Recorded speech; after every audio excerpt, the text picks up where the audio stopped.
Hello, Namaste students. Welcome to RH Chemistry. So in today's video, let us discuss about CET. Whatever the documents you have to upload, what should be the criteria for that, and the timetable. All those things we are going to discuss in today's video. So if you are not subscribed to my channel, please subscribe so that you will get some more information about this CET, NEET, JEE and also KVPO exam, and also if you are studying for next year NEET, JEE exam in chemistry, all other materials you are going to get. Yes, in this case, already I have shared this in the WhatsApp group and also in the Telegram group. So Telegram link also it is there in the description box. You can join to my Telegram group so that all these application forms I will send as soon as possible whenever I will get it. So we know that revise the schedule. So in this case rank ranges they have given. So from 7-9 to 8-9, which means from tomorrow and day after tomorrow, 1 to 2000 rank students you have to upload, right? 1 to 2000 student rank. So in this particular case 9 to 10. So that is 9 and 10, 2 days, 2001 to 2000, 7000 ranks you have to upload. 11 to 14, 7000 to 15,000 rank they have given, like that 15,000, 25,000, 15, 10, 17, 18, 20 that is 25,000 to 40,000, 21, 9 that is 21 to 23, 40,000 to 70,000, 24 to 27th of September, 70,000 to 1 lakh, and 28th 1 lakh to last rank. So in this particular case, what you have to do is, you have to see in which discipline you have got the least rank. For example, if your engineering ranking is 1500 and your in this particular case agri ranking is 500, then you have to upload on that 500. That is, if your engineering ranking is 3000 and agri ranking is 1000, then you have to upload that on the 7th of this. So 7th only, because you have 1 to 2000 rank, that is agri, which means in which discipline you have got least rank, on that day you have to upload this. And now very important point I am going to tell you, what should be the criteria for uploading these documents. For that, let us go to the another notification which is given by the KEA website. So here I am explaining in both English and Kannada, and those who are not understand Kannada, you can see that English part also. Fine. In this particular case, so here you can see, in this particular case, instruction to document upload. The documents are to be uploaded as per eligibility clause and preservation claimed by the candidates. ಅಂತಂದ್ರೆ so ಇದರೊಳಗೆ already ನೀವು application ಹಾಕಬೇಕಾದ್ರೆ ಒಂದಷ್ಟು reservation ಅನ್ನ click ಮಾಡಿರ್ತೀರಿ, SC ST, so all these things, right? ಹೌದಾ? So income certificate, rural Kannada, Hyderabad Karnataka, general merit. So general merit ಆದ್ರೆ ಏನೋ ಅವಶ್ಯಕತೆ ಇರೋದಿಲ್ಲ, ಉಳಿದಿದ್ದಂತ ಎಲ್ಲದಕ್ಕೂ as per the eligibility class and reservation claim you have to upload. Second point, all the documents should be uploaded in the PDF format. Remember, very important, all the documents should be in the PDF format. Size of the PDF format should not exceed 1 MB. So ಇದಕ್ಕೆ ನಿಮಗೆ help ಆಗಲಿ ಅಂತ ಹೇಳಿ ನಾನು next ವಿಡಿಯೋದಲ್ಲಿ ನಾನು ಏನು ಮಾಡ್ತೀನಿ, ಸೊ ಯಾವುದು ಬೆಟರ್ ಅಪ್ಲಿಕೇಶನ್ ಅಂದರೆ ಇನ್ನು ನಿಮ್ಮ ಗೂಗಲ್ ಪ್ಲೇ ಸ್ಟೋರ್ದೊಳಗೆ best application to get this the PDF format, how to scan and how to convert it in to less than 1 MB ಅನ್ನೋದನ್ನು ಒಂದು ವಿಡಿಯೋ ಮಾಡಿ ಹಾಕ್ತೀನಿ, ಕಂಪ್ಲೀಟ್ ಆಗಿ ಅದನ್ನು ನೋಡಿ. So fine. In the third point, you can see, third point, if the study certificate contains more than one certificate, very simple, very important. ಈಗ generally ಏನಾಗ್ತದೆ, ಒಬ್ಬೊಬ್ರು 1 to 7th ಒಂದ್ ಕಡೆ ಕಲ್ತಿರ್ತೀರಿ, 7th to 10th ಒಂದ್ ಕಡೆ ಕಲ್ತಿರ್ತೀರಿ, 11th and 12th ಕಾಲೇಜಲ್ಲಿ ಕಲ್ತಿರ್ತೀರಿ, ಅಂದ್ರೆ 3 study certificate ಇರ್ತದೆ. ಸೊ ಆಕ್ಚುಲಿ 1 to 12th ವರೆಗೆ ಅಂದ್ರೆ PU ಸೆಕೆಂಡ್ ವರೆಗೆ ಯಾವ್ದಾದ್ರೂ 7 year ಸರ್ಟಿಫಿಕೇಟ್ ಅವಶ್ಯಕತೆ ಇದೆ. ಬಟ್ ಏನಾಗ್ತದೆ, ಸೊ ಈಗ 1 to 3 ಒಂದು ಸ್ಕೂಲಲ್ಲಿ ಕಲ್ತಿರ್ತೀರಿ, 4 to 7 ಒಂದು ಸ್ಕೂಲಲ್ಲಿ ಕಲ್ತಿರ್ತೀರಿ, ಅಂತ ಕೇಸ್ ಒಳಗೆ ಎಲ್ಲ ಸರ್ಟಿಫಿಕೇಟ್ ಅನ್ನು ಸ್ಕ್ಯಾನ್ ಮಾಡಬೇಕು. ರೂಲ್ಸ್ ಏನಪ್ಪಾ ಅಂತಂದ್ರೆ, if the study certificate contains more than one certificate, then scan all the study certificates continuously one after the other as one single PDF. ಅದನ್ನು ನಾನು ಹೇಳ್ಕೊಡ್ತೀನಿ ಹೇಗೆ ಮಾಡಬೇಕು ಅಂತ ಹೇಳಿ. ಸೊ ಒಂದು ಸಿಂಗಲ್ PDF ಅಲ್ಲಿ ಅದನ್ನ ಕಂಪ್ಲೀಟ್ ಆಗಿ ಸ್ಕ್ಯಾನ್ ಮಾಡಿ, ಅದಾದ್ಮೇಲೆ upload only that single file. ಯಾಕಂದ್ರೆ ಅಲ್ಲಿ ಒಂದೇ ಒಂದು ಆಪ್ಷನ್ ಇರ್ತದೆ ನಿಮಗೆ, ಹೌದಾ? ಬೇರೆ ಈಗ 4 ಸ್ಟಡಿ ಸರ್ಟಿಫಿಕೇಟ್ ಇದ್ರೆ 4 ಸರಿ ಅದನ್ನು ಅಪ್ಲೋಡ್ ಮಾಡ್ಲಿಕ್ಕೆ ಬರೋದಿಲ್ಲ. 4 ಸ್ಟಡಿ ಸರ್ಟಿಫಿಕೇಟ್ ಅನ್ನು ಒಂದು ಕಡೆ ಅದನ್ನು ಸ್ಕ್ಯಾನ್ ಮಾಡಿ ಇಟ್ಕೊಂಡಾದ್ಮೇಲೆ, so then you have to upload all those in the single format. Likewise ಅದೇ ರೀತಿ ಈಗ ಕನ್ನಡ ಮೀಡಿಯಂ ಸರ್ಟಿಫಿಕೇಟ್ ಇರ್ತದೆ, ರೂರಲ್ ಸ್ಟಡಿ ಸರ್ಟಿಫಿಕೇಟ್ ಇರ್ತದೆ, ಇದು ಕೂಡ ಬೇರೆ ಸ್ಕೂಲಲ್ಲಿ ಕಲ್ತಿರ್ತೀರಿ. 1 to 5th ಒಂದು ಕನ್ನಡ ಮೀಡಿಯಂ ಸ್ಕೂಲಲ್ಲಿ ಕಲ್ತಿರ್ತೀರಿ, ಸೊ 6 to 7th ಒಂದು ಕನ್ನಡ ಮೀಡಿಯಂ ಸ್ಕೂಲಲ್ಲಿ ಕಲ್ತಿರ್ತೀರಿ. ಇನ್ನು ಎಲ್ಲ ಕೇಸಲ್ಲೂ ಕೂಡ ಏನ್ ಮಾಡಬೇಕು ಅಂತಂದ್ರೆ ಅವನ್ನೆಲ್ಲ ಒಂದೇ ಕಡೆ ಇದು ಮಾಡಬೇಕು. ನಾನು ಹೇಳ್ತಾ ಇರೋದನ್ನು ಕರೆಕ್ಟಾಗಿ ಅರ್ಥ ಮಾಡ್ಕೊಳ್ಳಿ. ಸೊ ಇಲ್ಲಿ ಏನು ಹೇಳ್ತಾ ಇದ್ದಾರೆ ಅವರು, ಒಂದು ಕೆಟಗರಿಗೆ ಸಂಬಂಧಪಟ್ಟಿರೋ ಅಂಥದ್ದು. ಸೊ ಈಗ ಫಾರ್ ಎಕ್ಸಾಂಪಲ್ ಸ್ಟಡಿ ಸರ್ಟಿಫಿಕೇಟ್ ಅಂದರೆ ಎಲ್ಲ ಸ್ಟಡಿ ಸರ್ಟಿಫಿಕೇಟು ಒಂದು ಫಾರ್ಮ್ಯಾಟಲ್ಲಿ, ಒಂದು PDF ಅಲ್ಲಿ. ರೂರಲ್ ಸರ್ಟಿಫಿಕೇಟ್ ಅಂದರೆ ಎಲ್ಲ ರೂರಲ್ಲು ಒಂದು ಫಾರ್ಮ್ಯಾಟಲ್ಲಿ. ಸೊ ರೂರಲನ್ನು ಸ್ಟಡಿ ಸರ್ಟಿಫಿಕೇಟ್ ಜೊತೆ ಸ್ಕ್ಯಾನ್ ಮಾಡೋ ಹಂಗಿಲ್ಲ, ಅದು ಬೇರೆ ಬೇರೆ ಫಾರ್ಮ್ಯಾಟು. ಅದೇ ರೀತಿ ನಿಮಗೆ ಅಪ್ಲಿಕೇಶನ್ ಫಾರ್ ಒಂದು ಫಾರ್ಮ್ಯಾಟು, ಹೌದಾ?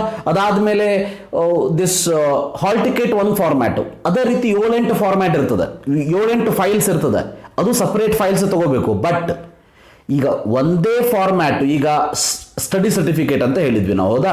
ಅದು ಮಾತ್ರ ಒಂದೇ ಕಡೆ ಇರಬೇಕು. 4-5 ಸ್ಟಡಿ ಸರ್ಟಿಫಿಕೇಟ್ ಇದ್ರೂ ಕೂಡ ಅದನ್ನು ಒಂದೇ ಫೈಲಲ್ಲಿ PDF ಮಾಡಿ ಇಟ್ಕೊಳ್ಬೇಕು. ಅದನ್ನು ಹೇಗೆ ಮಾಡೋದು ಅಂತ ಹೇಳ್ತೀನಿ ನಾವು.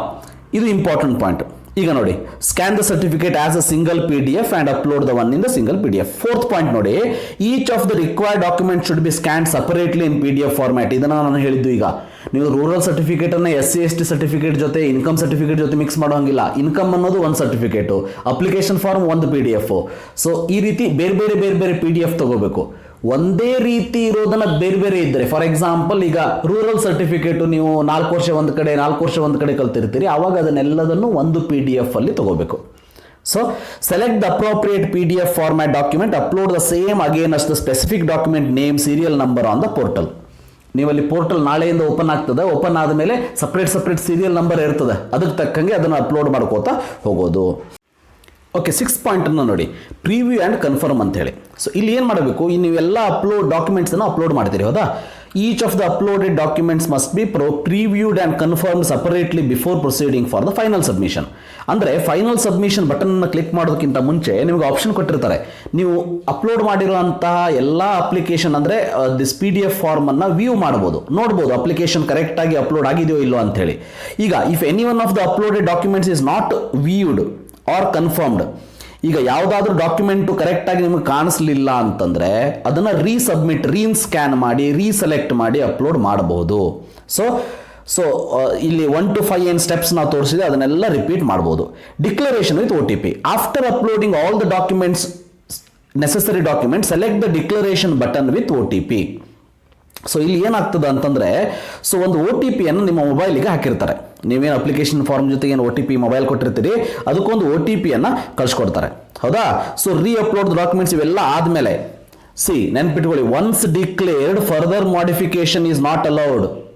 ಸೊ ಈಗ ಬಹಳಷ್ಟು ಮಂದಿ ಕೇಳಿದ್ರಿ, ಸರ್ ಅಪ್ಲಿಕೇಶನ್ ಫಾರ್ಮಲ್ಲಿ ನಾನು ಮಾಡಿಫಿಕೇಶನ್ ಮಾಡ್ಕೊಂಡಿಲ್ಲ ಅಥವಾ ಮಾಡ್ಕೊಂಡಿದ್ದು ಅಪ್ಡೇಟ್ ಆಗಿಲ್ಲ, ಏನು ಮಾಡಬೇಕು ಅಂತೇಳಿ. ಇಲ್ಲಿ ಆ ಆಪ್ಷನ್ ಯಾವುದೇ ರೀತಿ ಕೊಟ್ಟಿಲ್ಲ, ಗೊತ್ತಿರಲಿ. Further modification uploading documents is not allowed. ಒಂದೇ ಸರಿ ಅಪ್ಲೋಡ್ ಏನು ಮಾಡ್ತೀರಿ, ಕೇರ್ಫುಲ್ ಆಗಿ ಮಾಡಿ. Upload documents are to be confirmed with the view option before declaration. Very important. ಅದಕ್ಕೆ ಅವರು ಆಪ್ಷನ್ ಅನ್ನು ಕೊಟ್ಟಿದ್ದಾರೆ, ಕರೆಕ್ಟಾಗಿ ನೋಡಿ. ಇಫ್ ಏನಾರು ಚೇಂಜ್ ಬೇಕು ಅಂತಂದರೆ upload the documents and declare. So declaration ಕೊಡಬೇಕು, ಸಬ್ಮಿಟ್ ಬಟನ್ ಅನ್ನು ಕ್ಲಿಕ್ ಮಾಡಬೇಕು.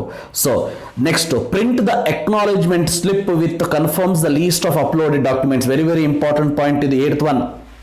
ನೀವು ಎಲ್ಲ ಅಪ್ಲೋಡ್ ಆದಮೇಲೆ, ಸಬ್ಮಿಟ್ ಆದಮೇಲೆ ಅವ್ರದ್ದೊಂದು ಪಾಯಿಂಟ್ ಕೊಡ್ತಾರೆ, ಫಾರ್ಮ್ಯಾಟು ಪ್ರಿಂಟ್ ಅಂತೇಳಿ. ಸೊ ಆ ಅಕ್ನಾಲೇಜ್ಮೆಂಟ್ ಸ್ಲಿಪ್ಪನ್ನು, so you have to take the printout of that and keep it with you very carefully.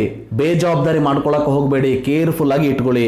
Only after declaration with successful OTP acknowledgement slip will be printed. ಅವರೊಂದು OTP ಕಳಿಸ್ತಾರೆ, ಅದನ್ನು ಹಾಕಿದ ಮೇಲೆ, one time ಪಾಸ್ವರ್ಡನ್ನು ಹಾಕಿದ ಮೇಲೆ acknowledgement ಸ್ಲಿಪ್ಪನ್ನು ಕೊಡ್ತಾರೆ, ಅದನ್ನು print ತೆಗೆದು ರೆಡಿ ಇಟ್ಕೋಬೇಕು. Preserve the acknowledgement slip till the application and admission process, completion of the admission process. ಗೊತ್ತಿರಲಿ, ವೆರಿ ಇಂಪಾರ್ಟೆಂಟ್ ಪಾಯಿಂಟ್ ಇದು. ಬಹಳಷ್ಟು ಮಂದಿಗೆ ಜವಾಬ್ದಾರಿ ಅನ್ನೋದೇ ಇರೋದಿಲ್ಲ, ಬೇಜವಾಬ್ದಾರಿತನ ಕಳ್ಕೊಂಡು ಬಿಡ್ತೀರಿ, ಎಲ್ಲೋ ಇಟ್ಕೋತೀರಿ, ನಂತರ ಮೆಸೇಜ್ ಹಾಕ್ತೀರಿ, ಸರ್ ಕಳೆದೋಗಿದೆ, ಏನು ಮಾಡಬೇಕು. ಈ ಕೇಸ್ ಒಳಗೆ ಯಾವುದೇ ಆಪ್ಷನ್ಸ್ ನಿಮಗೆ ಇಲ್ಲ. So remember, very important point. ಇನ್ನೊಂದ್ಸರಿ ಹೇಳ್ಬಿಡ್ತೀನಿ. ಸೊ ಎಲ್ಲ ಡಾಕ್ಯುಮೆಂಟ್ಸನ್ನು ರೆಡಿ ಇಟ್ಕೊಳ್ಳಿ. ಲೆಸ್ ದ್ಯಾನ್ 1 MB PDF ಫಾರ್ಮ್ಯಾಟಲ್ಲಿ ರೆಡಿ ಇಟ್ಕೊರಿ. ಅದು ಹೇಗೆ ಮಾಡಬೇಕಂತ ಹೇಳ್ತೀನಿ. ಈಗೇನಾದರೂ ಬೇರೆ ಸ್ಟಡಿ ಸರ್ಟಿಫಿಕೇಟು 4-5 ಸ್ಟಡಿ ಸರ್ಟಿಫಿಕೇಟ್ ಇತ್ತಂದರೆ ಎಲ್ಲದನ್ನು ಒಂದೇ ಕಡೆ ಅದನ್ನು ಸ್ಕ್ಯಾನ್ ಮಾಡಬೇಕು. ಆದರೆ ಪ್ರತಿಯೊಂದು ಬೇರೆ ಡಾಕ್ಯುಮೆಂಟನ್ನು ಬೇರೆ ಸ್ಕ್ಯಾನ್ ಮಾಡಬೇಕು. ಅಂದರೆ ಸ್ಟಡಿ ಸರ್ಟಿಫಿಕೇಟ್ ಒಂದು ಕಡೆ, ರೂರಲ್ ಸರ್ಟಿಫಿಕೇಟ್ ಒಂದು ಕಡೆ, ಕನ್ನಡ ಮೀಡಿಯಂ ಸರ್ಟಿಫಿಕೇಟ್ ಒಂದು ಕಡೆ, ಹಾಲ್ ಟಿಕೆಟ್ ಒಂದು ಕಡೆ, ಅಪ್ಲಿಕೇಶನ್ ಫಾರ್ಮ್ ಒಂದು ಕಡೆ, ಇವೆಲ್ಲ ಬೇರೆಯಾಗಿ ಸ್ಕ್ಯಾನ್ ಮಾಡಬೇಕು. ಸೊ ಅವೆಲ್ಲ ಸ್ಕ್ಯಾನ್ ಮಾಡಿದ್ಮೇಲೆ, ನೀವು ಅಪ್ಲೋಡ್ ಮಾಡಿದ್ಮೇಲೆ ಪ್ರಿವ್ಯೂ ಬಟನ್ ಅನ್ನು ಕೇಳ್ತದೆ. Important point 6th point preview ಅಂತ ಕೇಳ್ತದೆ. ಅದನ್ನು ಕರೆಕ್ಟಾಗಿ ನೋಡಿ, ವ್ಯೂ ಮಾಡಿ. ನಿಮಗೇನಾದರೂ ಸಮಾಧಾನ ಆಗಲಿಲ್ಲ, ಕ್ಲಾರಿಟಿ ಬಂದಿಲ್ಲ ಅಂತಂದರೆ ಕ್ಲಿಯರ್ ಆಗಿ ಇನ್ನೊಂದ್ಸರಿ ಅದನ್ನು ಸ್ಕ್ಯಾನ್ ಮಾಡಿ, ರೀಸ್ಕ್ಯಾನ್ ಮಾಡಿ, ರೀಅಪ್ಲೋಡ್ ಮಾಡಿ. ಅದಾದ ಮೇಲೆ ಡಿಕ್ಲರೇಷನ್ ಮಾಡಬೇಕು. ಸೊ OTP ಹಾಕಿ ಡಿಕ್ಲರೇಷನ್ ಮಾಡಿದ್ಮೇಲೆ once you declared it is final. ಮತ್ತೆ ಅದನ್ನು ನೀವು ರೀಅಪ್ಲೋಡ್ ಮಾಡೋದಕ್ಕೆ ಬರೋದಿಲ್ಲ. ಅಥವಾ ನೀವು ಹೇಳ್ತೀರಿ, ಸರ್ ನಂದೊಂದು ಸ್ಟಡಿ ಸರ್ಟಿಫಿಕೇಟ್ ಮರ್ತು ಹೋಗ್ಬಿಡ್ತು, 1-2 ವರ್ಷ ಸ್ಟಡಿ ಸರ್ಟಿಫಿಕೇಟ್ ನಾನು ಅಪ್ಲೋಡ್ ಮಾಡಲಿಲ್ಲ, ಇನ್ನೊಂದ್ಸರಿ ಅಪ್ಲಿಕೇಶನ್ ಫಾರ್ಮ್ ಅಪ್ಲೋಡ್ ಮಾಡ್ಲಿಕ್ಕೆ ಕೊಡ್ತಾರಾ? ಇಲ್ಲ. ರಿಮೆಂಬರ್, ಒಂದು ಸಾರಿ ಮಾಡಿದ ಮೇಲೆ ಮುಗೀತು, ಇನ್ನೊಂದು ಸಾರಿ ಆಪ್ಷನ್ ಅನ್ನು ಕೊಡೋದಿಲ್ಲ. ಅದಾದಮೇಲೆ ಅಕ್ನಾಲೇಜ್ಮೆಂಟ್ ಸ್ಲಿಪ್ ಅನ್ನು ಕೊಡ್ತಾರೆ. ಅದನ್ನು ಕರೆಕ್ಟಾಗಿ ಪ್ರಿಂಟ್ಔಟ್ ತೆಗೆದು ಇಟ್ಕೊಂಡಿರಿ. 8ನೇ ಪಾಯಿಂಟ್ ಬಹಳ important. 8th point, after that remember preserve the acknowledgement slip till the completion of admission process. ಇದು ನಿಮ್ಮ ಜವಾಬ್ದಾರಿ, ಕರೆಕ್ಟಾಗಿ ಇಟ್ಕೊಳ್ಳಿ. ಸೊ ಇದಿಷ್ಟು ಇವತ್ತಿನ ವಿಡಿಯೋದಲ್ಲಿ ಹೇಳಿದ್ದು. So thank you for watching. Have a nice day. ಇದು ನಿಮ್ಮ ಯಾವ್ಯಾವ ಫ್ರೆಂಡ್ಸಿಗೆ ಅಪ್ಲಿಕೇಶನ್ ಇದ್ರದ್ದು ಅವಶ್ಯಕತೆ ಇದೆ ಅವರಿಗೆಲ್ಲ ಇದನ್ನು ಸೆಂಡ್ ಮಾಡಿ ಅವರಿಗೂ ಕೂಡ ಹೆಲ್ಪ್ ಆಗಲಿ. So subscribe to the channel if you are not subscribed. Thank you for watching. Have a nice day.